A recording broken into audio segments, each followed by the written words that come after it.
मणिको खोजीमा निस्किएका राजकुमारलाई वृद्धले आफ्नो कथा सुनाउँदै भने, चिहान घारीमा एउटा नरभक्षी आयो। उसले चिहान खनेर एउटा लास निकाल्यो र मेरी पत्नीसँग मिलेर त्यो लासलाई लुची खान थाल्यो। म आफ्नी पत्नीको यो भयानक रूप देखेर डराएँ र केही नदेखेझैँ गरी चुपचाप त्यहाँबाट फर्किएँ। भोलिपल्ट बिहानै मैले रातको सबै कुरा आफ्नी पत्नीलाई सुनाइदिएँ।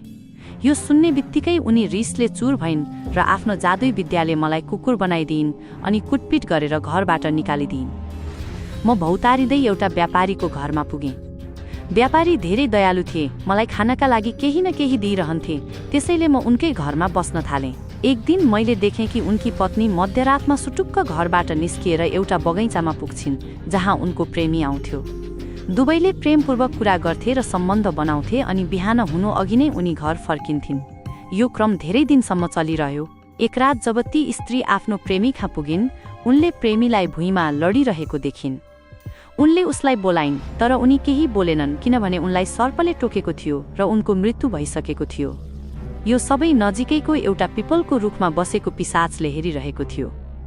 त्यही समयमा त्यो पिशाच युवकको शरीरमा प्रवेश गर्यो र फेरि त्यही रूपमा ती स्त्रीसँग प्रेम गर्न थाल्यो। थोरै समयपछि उसले ती स्त्रीको नाक काटिदियो।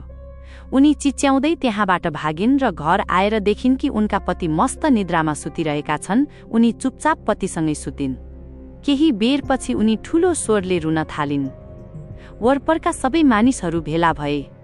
तब ती स्त्रीले भनिन्, यिनले मेरो नाक काटिदिए। व्यापारीले बारम्बार आफूले केही नगरेको बताइरहे, तर यो कुरा राजासम्म पुग्यो। राजालाई यति धेरै रिस उठ्यो कि उनले ती निर्दोष व्यापारीलाई मृत्युदण्डको सजाय सुनाए। यसरी एउटा निर्दोष व्यक्तिको मृत्यु भयो।